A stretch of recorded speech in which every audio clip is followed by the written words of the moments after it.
Здравствуйте, мои дорогие! Я снова рада видеть вас на своем канале. Ну что, девчоночки, сегодня новый урок. Поехали!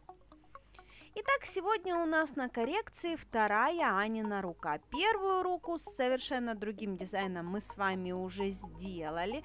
Вы ее уже давным-давно видели. Мы на ней делали маки на зеленом абстрактном фоне. Вспоминайте.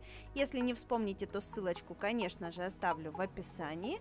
Ну а сегодня будем делать вторую Анину ручку, не менее красивую.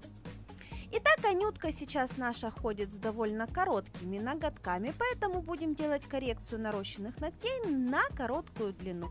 Сегодня у нас будет форма миндаль, поэтому все подготавливаем конкретно к моделированию. Как обычно, убираем старый материал, придаем форму свободному краю. В данном случае мизинчик у нас слегка подломанный, поэтому акрилатиком мы будем его удлинять. При этом форму подставлять мы не будем, мы будем удлинять именно на воздух.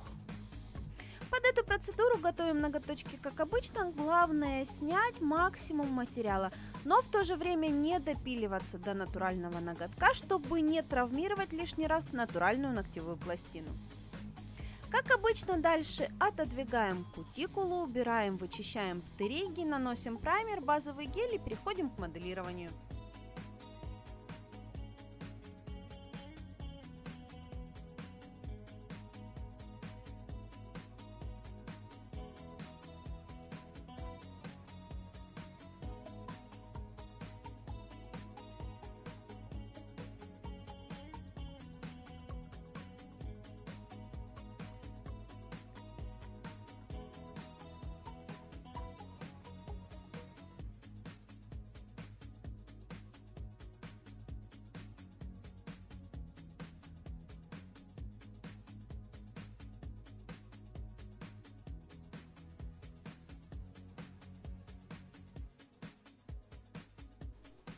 Как я уже говорила, сегодня коррекцию ногтей мы будем делать при помощи полигеля. В данном случае берем капельку материала, раскладываем ее по поверхности ногтевой пластины и сразу же этим материалом вытягиваем необходимую нам длину. Поскольку длины нужно вытянуть не очень много, нам не обязательно подставлять для этих целей бумажный шаблон. Потому что полигель держит себя на воздухе длиной до 5 мм. То есть, если вам необходимо достроить длину до 5 мм, вполне материал справится с этим самостоятельно. В данном же случае нам необходимо удлинить мизинчик всего лишь миллиметра на 2. Поэтому обратите внимание, каким образом мы достраиваем кончик. После того, как просушили хорошенечко наш материал, переходим к опилу. Опиливаем по схеме современного миндаля.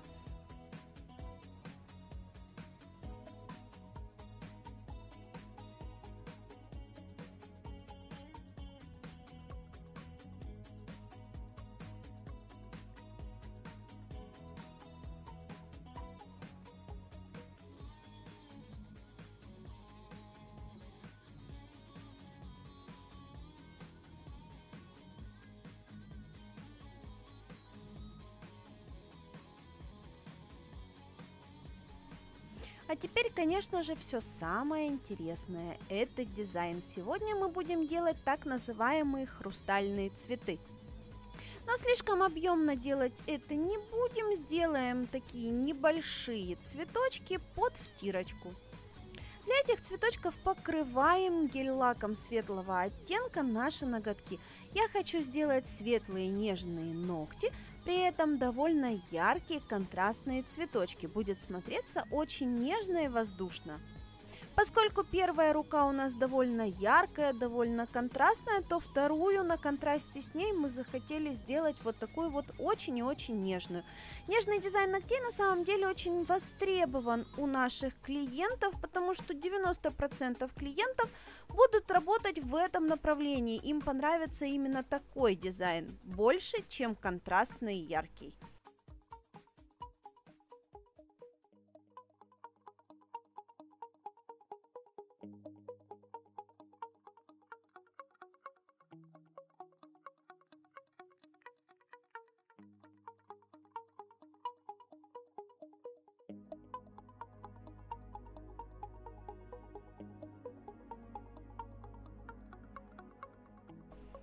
После того, как выполнено полностью покрытие, переходим к рисованию наших цветочков. Закладываем цветочки, буквально такими мазочками, капельками расставляем наши будущие лепестки. Следом мы нанесем на них светотени и потом перейдем к созданию объемов.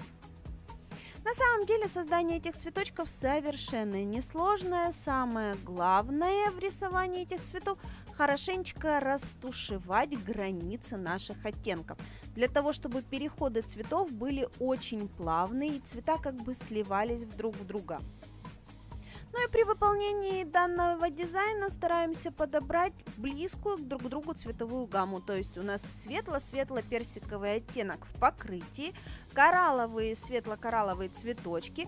Теневые моменты мы делаем темно-красным цветом, то есть подчеркиваем тень в коралловом оттенке. А вот цвет делаем светло-желтеньким или можно каким-нибудь светло-коралловым, но если светло-коралловым делать, можем слиться немножечко с фоном. Поэтому я взяла на контрасте желтый оттенок, который подчеркивает и свет в лепестках моих цветов, и в то же время не сливается с фоновым цветом. После того, как готовы наши цветочки, переходим к выполнению зелени. Зелень добавляет композиционное движение в нашем дизайне и опять же добавляет яркости дизайну, потому что зелень всегда смотрится контрастно по отношению к светлым цветам.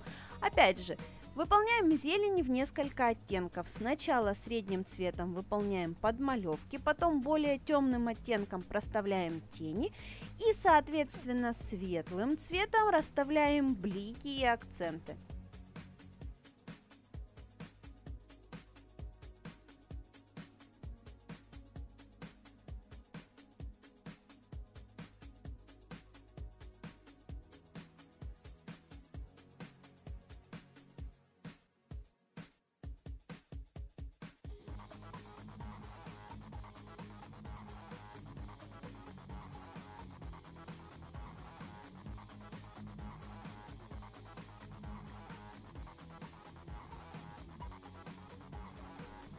После того, как полностью готовы наши подмалевки, делаем прорисовочку белым цветом, обрисовываем контуры наших лепестков.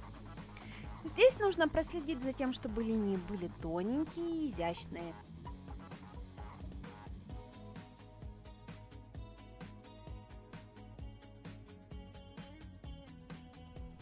На этом подмалевок, заготовок наших цветочков у нас готов.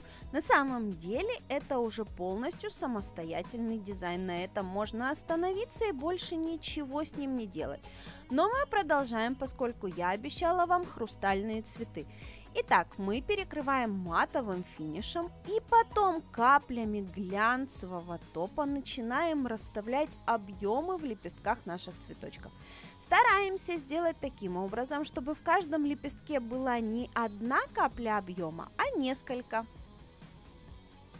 При этом в один слой объемов нам будет маловато, поэтому мы будем добавлять еще слой поверх этих капель. Каждую капельку внимательно подхватываем в лампе. Вот это самое долгое в этом дизайне – подсушить каждую каплю.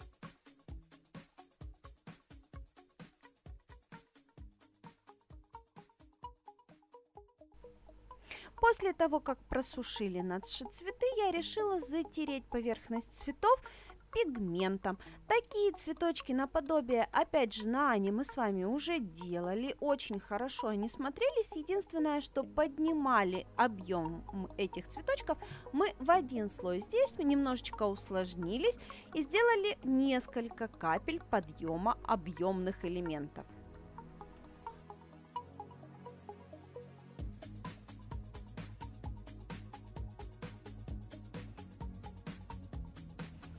Далее нам осталось украсить центр наших цветочков и перекрыть все это финишным покрытием.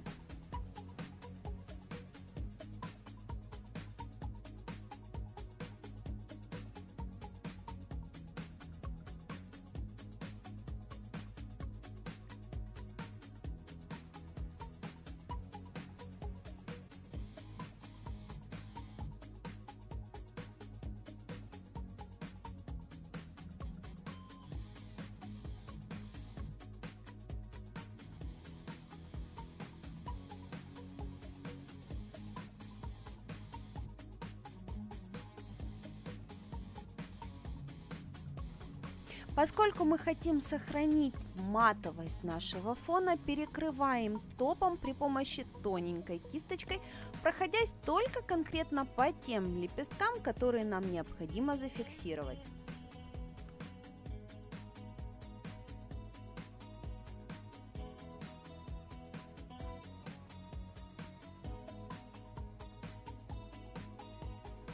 Итак, вот и готов наш дизайн ногтей. Получилось очень стильно, очень весенне, очень нежно и очень трендово. Здорово смотрится вот такой вот дизайн ногтей на любой длине искусственных ноготков. В общем, надеюсь, вам сегодня со мной понравилось. Надеюсь, вы поставите мне лайк. Я же с вами увижусь в новых уроках. Всем до новых встреч. Пока!